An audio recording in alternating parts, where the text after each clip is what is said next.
This is absolutely an amazing and I think the best breakdown of what happened during the shooting.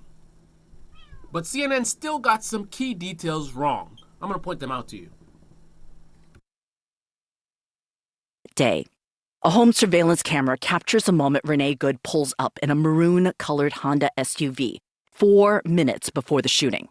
20 seconds after she arrives, her passenger and wife, Becca, wearing a white beanie, gets out of Good's car. Good then parks the SUV perpendicular in the road. Here's how Homeland Security Secretary Kristi Noem described what Good did. ICE officers and agents approached the vehicle of the individual in question, who was blocking the officers in with her vehicle, and she had been stalking and impeding their work all throughout the day. So, the biased partisan response to what that woman said, that woman who is a liar, is that everything she's saying is a lie and just discount what she's saying. But the objective analysis and appreciation for the reality of what we see on video seems to indicate that there's a kernel of truth in what this person is saying. Because we have to wonder, and if you don't even ask this question, you're not looking at this in good faith. Why does she park in the way that she does? What is she trying to do? We can both acknowledge that she was waving cars by, and, you know, if she's trying to block ICE, she's not doing a very good job of it. But why still did she park in the manner that she did, right? What is she trying to do? If you really want to be honest and understand what happened here, then these are questions that you have to consider. But I can guarantee you a majority of people who agree with me that she was murdered don't even consider what she's trying to do. They're just like, oh, they're just making it up. I see evidence that she probably was messing with ICE. Now, first of all, I don't see any evidence that anything she did warranted her death. But I see evidence that she was probably antagonizing, probably messing with them. She maybe was trying to block them, but then she wasn't fully committed. I don't know. But I'm definitely suspicious that she was messing with them to some degree. And I have to consider this. Available video doesn't show any possible contact Good may have had with ICE before this confrontation. What this video does show is that for a few minutes, while she is perpendicular to the roadway, several vehicles drive by. Even large SUVs are able to drive around her as she moves back and forth on the street. And that includes this light-colored SUV. It slowly drives around Good's car from the rear and stops. Agent Jonathan Ross is recording video from his cell phone as he crosses in front of Good's car, recording as he sees her up close. She looks calm, and you can see both of her hands as she talks to the officer. That's fine. So far, in the context of the video evidence so far, we don't have anything particularly negative about ICE. We have a person who's randomly blocking traffic. Even though traffic can still go around, it's not a complete blockage. But she is incapable of doing a complete blockage, right? So let's say she wanted to block ICE from going by. She physically can't with one vehicle, right? Her vehicle is not wide enough. So the fact that vehicles are going by is not necessarily evidence that she's not trying to block them. The fact that she's waving them by, that we would have to say is evidence that she's not blocking them, because why would you block them and wave them by? But still, we have to kind of understand, what is this woman trying to do? And then ICE stopping and recording video, that would be a normal thing, right? We have a citizen that's behaving in a bizarre way. You're obstructing traffic. So I would look at this as an evidence gathering thing. I want you to consider that almost no one who agrees with me that this woman was murdered, these are even things they even consider. They only focus on details that support their conclusion. I believe she was murdered. I look at the evidence that she was murdered, but I also look at evidence that challenges that, because I care about the truth. I want to know what actually happened, right?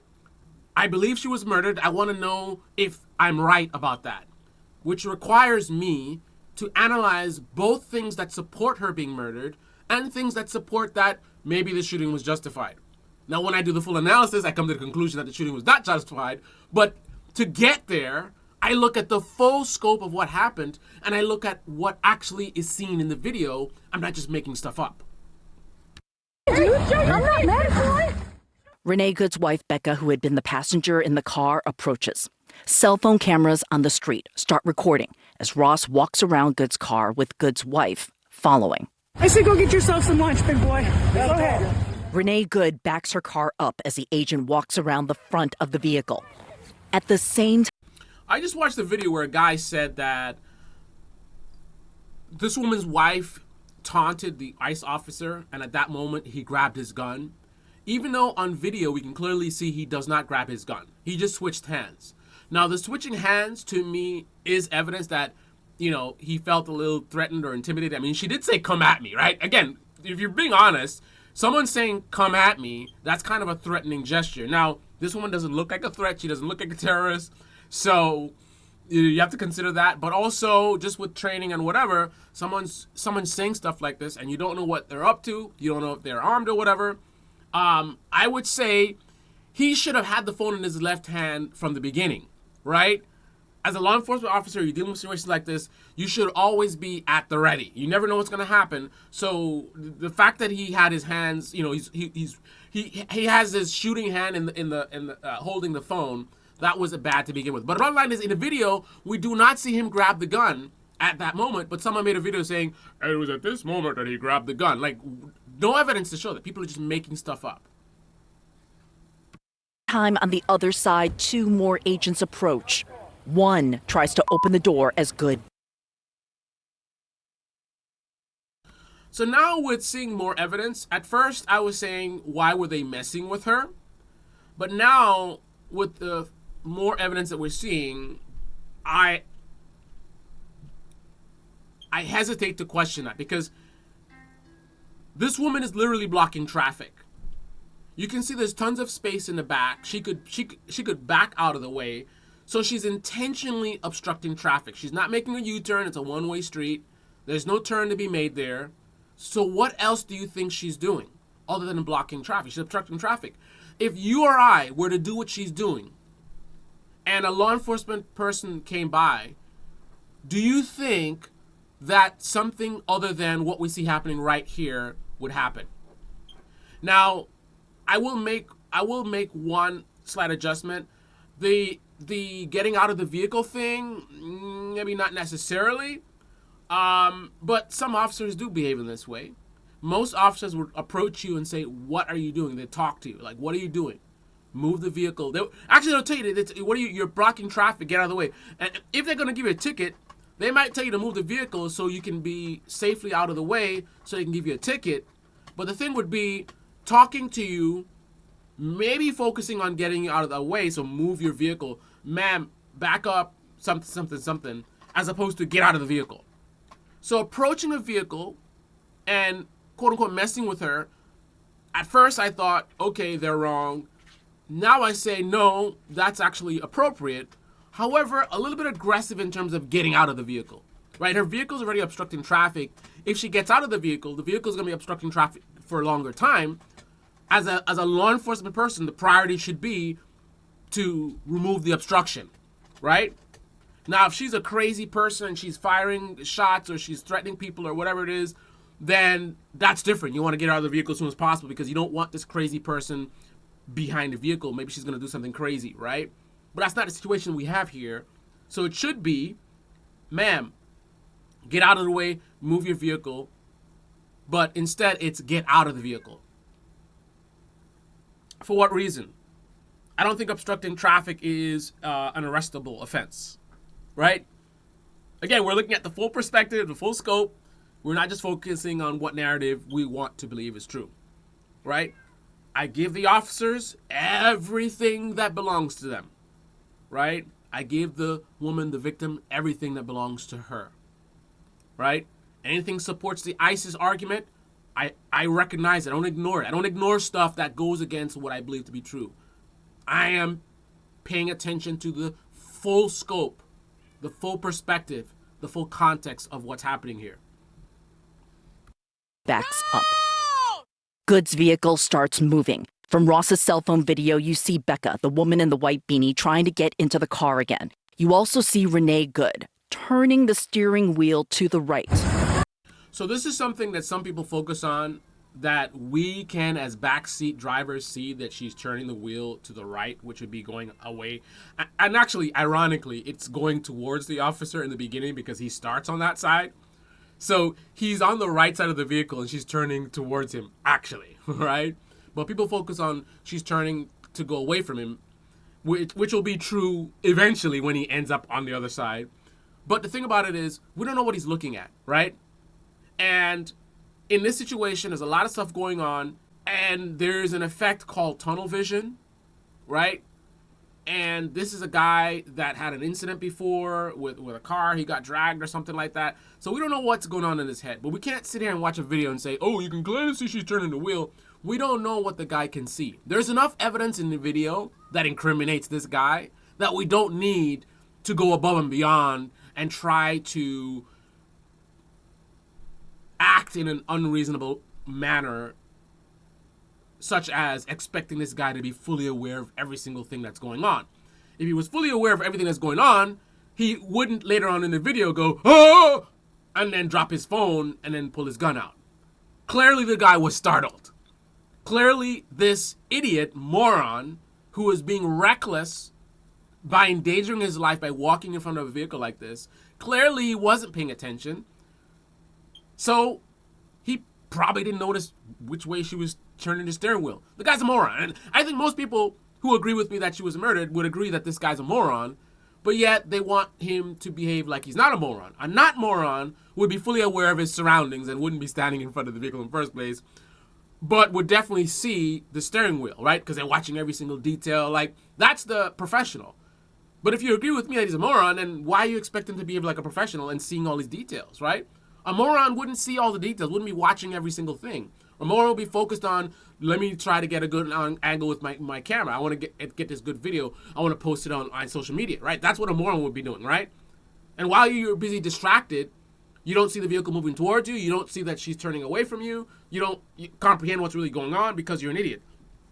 So I don't need to get to the point of like he really wanted to kill her and didn't care about her life and da-da-da. I don't need to go to that level to incriminate this guy because what he did, the video evidence clearly shows he was wrong.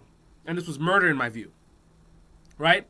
But I don't need him to intentionally try to kill her in terms of, obviously he did try to kill her, but I mean in terms of he wanted to kill her or something like that. I don't have to go to that level, right?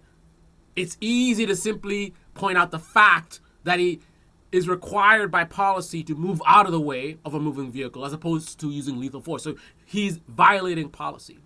And ethically, we can look at it and see he was in a superior position to escape.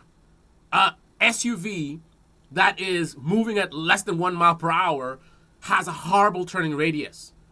If it's person at the edge of your vehicle versus you at 1 mile per hour, the person will always win, unless, of course, it's a really high-performance vehicle with a lot of traction, not in the snow. Then it's a little bit different. But even in that situation, I think human reflexes are such that at a minimum, you're going to break your leg, right? But you're going to be able to get your torso out of the way, right? You're going to be able to at least lean your torso out of the way to where you're not going to be seriously injured. And accelerates. And this is the other point. You clearly saw the vehicle moving towards the officer. That means he was in front of the vehicle at that moment. And we also see that this video is not synced properly, even though they claim that it's synced properly. If you agree with me that this woman was murdered, you're probably annoyed by me in your view nitpicking about these. Like, what does it matter? Like, he clearly killed her, he murdered her. Like, why are you even bothering to, like, let me tell you why this matters. Things like this are why Trump is president for the second term, right? CNN put out a video. They claim that this video is synced, right? Clearly, the video is not synced. Because if we look at the video, what do we see right here? This white substance here appears to be a muzzle flash. And because I've watched this video several times, looking at the position of his feet, I know for a fact that this is not the moment where he pulled his gun out. The moment he pulls his gun out, he was in front of the vehicle. You can see from his own video. You can also see from this video because the front bumper obscures part of his leg. At this point, you can see his leg is way out here. So this is not synced. So what's the relevance of this? If I'm a dishonest right-wing propagandist, I'm going to make a video. I'm going to highlight that CNN is lying. And I'm going to use this to smear the entire story and say that the entire narrative from CNN is wrong, right? As opposed to me being honest and pointing out that most of what CNN is saying is accurate, and this is a very good analysis and breakdown that they're doing, but there's some inaccuracies in it, right? Giving you full context, right? That's what I'm doing. What they would do is they would just highlight any mistakes, any falsehoods in the video, and use it to just hand wave away and say the whole thing is a lie. Now, what's the relevance of this? There are people who are not in your ideological echo chamber, right? So they're not seeing things the way you are. They may be neutral. They run into a right-winger's video, and a right-winger makes a very clear case that CNN is lying. They show this video. You can easily show other videos where the first shot is fired from the front of the vehicle, and you can see the positioning of his feet, that it's not this, right? So they can make a solid case for the fact that CNN is putting out false information in this instance. And once they demonstrate that to you and make a solid case, they can get you to be like, oh man, wow, fake news. Trump was right, right? And now that person is more eager to listen to the perspective of the person who just revealed this truth to them. So now that you have them, you can go and start spinning your narrative and this is Antifa and terrorists and blah, blah, blah, blah. And yes, most people are not going to fall for it, but a fraction of the population, independents, people in the middle, people that are not in your echo chamber, are going to fall for it. And then they're going to get seduced into right-wing lies about what's happening here. And Antifa is taking over the country and whatever, and what Trump is doing is justified, and here is evidence, and CNN is just fake news, and everything they say is lying. The left are just a bunch of liars, right? They have successfully recruited someone to their side who is going to vote for some crazy candidate in the future, and that transition can be happening right now as CNN is doing sloppy reporting, as Kyle Kulinski is doing sloppy reporting, as Adam Mockler is doing sloppy reporting, as David Pakman is doing sloppy reporting, as all these left-wing liberals are being very sloppy and focused on clicks. The right wing, so these guys are acting like amateurs. The right-wing media are acting like professionals, like surgical professional propagandists, to be clear, right? Seizing in the moment, grabbing these little details, and using it to spin a narrative that allows them to suck more people to their side so they can get more power, so that more things like this can happen. If you really care about the tragedy of this woman being killed, then you should care about sloppy reporting, which helps the people get in power who do these things in the first place. And matching the... Notice, even as it showed in the video right there, how many shots did you just hear? You heard 2 shots, which means the first shot was already fired. A lot of people on the left that are talking about this is what they do. They show you frames, or they focus in on second and third shots, which is natural because the second and third shots are really not justified. There's no argument to defend the second and third shot. The first shot is difficult to defend, but you can make an argument about the first shot because the vehicle was approaching the guy. The guy was in front. The guy could have gotten hit by the vehicle, right? Right? So there's a lot of stuff in the ICE, officer's favor. Now, you can rebuttal that with department policy requirements to get out of the way. You can rebuttal that with negligence. Why is he walking in front of a vehicle like this? Especially a guy who was dragged by another vehicle before. Negligence, right? There's a lot of things you can do to rebuttal the first shot, but there's at least a conversation to be had. Now, once the vehicle has moved out of the way, you're on solid footing if you agree with me that she was murdered. So it makes sense, if you're being a dishonest actor, to focus in on where you're strongest. This is what people do in debates when they're being dishonest. You want to focus in on the positions you feel strongest with. You're not as strong when you talk about or focus on when he's actually in front of the vehicle. So many people pretend like he was never in front of the vehicle. They pretend like the vehicle never approached him, right? They pretend like the shots were all from the side, when clearly they weren't. And CNN appears to be doing the same thing. You literally just heard 2 shots happening after he's already on the side, right? So you know that was not the first shot moment. The first shot moment was in front of the vehicle, not on the side of the vehicle. Here's to show the vehicle moving close to the agent. Almost no one in the left are going to even comment on this angle and what it appears to show. They're either not going to show this or they'll show it, but they won't comment on it. While you're seeing this, they'll say stuff like, the guy was clearly on the side, right? They're going to tell you what you should see. They're going to show you one thing and then say something else. And unfortunately, it's going to work on most Americans, in my view. Path of the vehicle when he fired. Shame! Oh my God! Shit!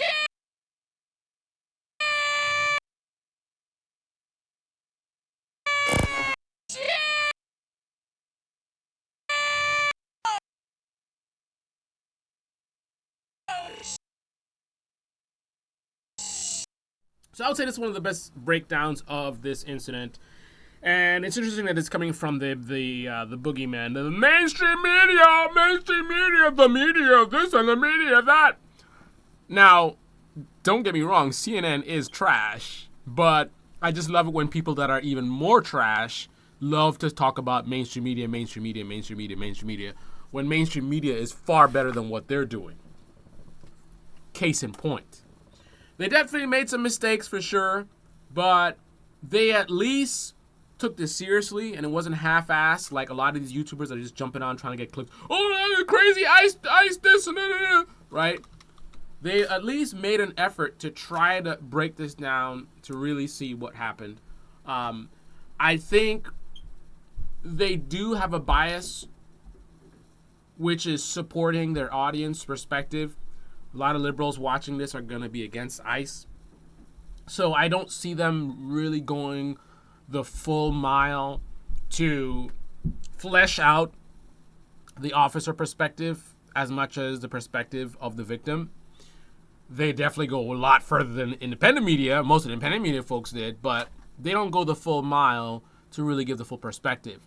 So their story is still, there's still some level of bias in it. But compared to everything I've seen so far, this is absolutely one of the best breakdowns that I've seen. However, I think in the panel afterwards, they still doing this nonsense about trying to pretend as if all the shots came from the side and not really acknowledging the threat to the officer, which is a demonstrable fact. Now, the officer was the one who put himself in that danger, and that's very, very relevant. But that still doesn't deny the reality that he was in danger. He could have been seriously injured. I don't see any evidence whatsoever that there was any intention to hurt the officer. All the evidence suggests otherwise. However, just because you didn't intend to injure me doesn't mean that a reasonable person in my situation wouldn't have thought that their life was in danger.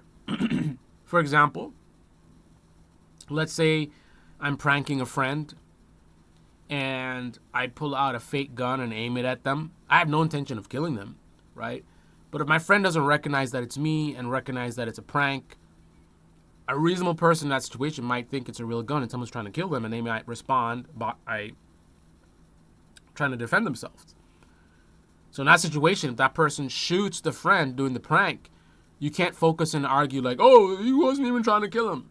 I mean, if people are out there saying that it was intentional, then you can challenge that and say, no, it was a prank, blah, blah, blah. But that's a separate conversation from the guilt of the person who killed the person, right? When you're talking about the guilt of the person who did the killing, you have to focus on their intention, not the intention of the victim, right? if you're talking about the intention of the victim, then you have to talk about it from the perspective of what would a reasonable person have thought in the same situation. If you were in front of this vehicle and it starts moving towards you, right, perhaps distracted, right, you're looking at something else, and all of a sudden you realize, like, this car is moving towards me, right? Even get out of the situation, like just a normal, you're standing around in a parking lot on your phone, and all of a sudden you realize someone's pulling out of a parking space, the car's really close to you. I think most people in that situation would think like, oh, I'm going to get hit, right? However, the question then becomes, what do you do? You can make an argument that he definitely felt his life was in danger, because it was. But now you got to justify his choice of action. He had two choices: move out of the way or use his gun. From an analysis of the video, from what I see, it appears that he chose to do a version of both. It seems that he steps back and fires at the same time. This is a detail you probably have never heard before, but if this goes to court, you're definitely going to be hearing about that. Just remember where you heard it first, right here on the Debate Me channel. Debate Me in the comment section below. Click on the like button, subscribe, smash that bell. Be well.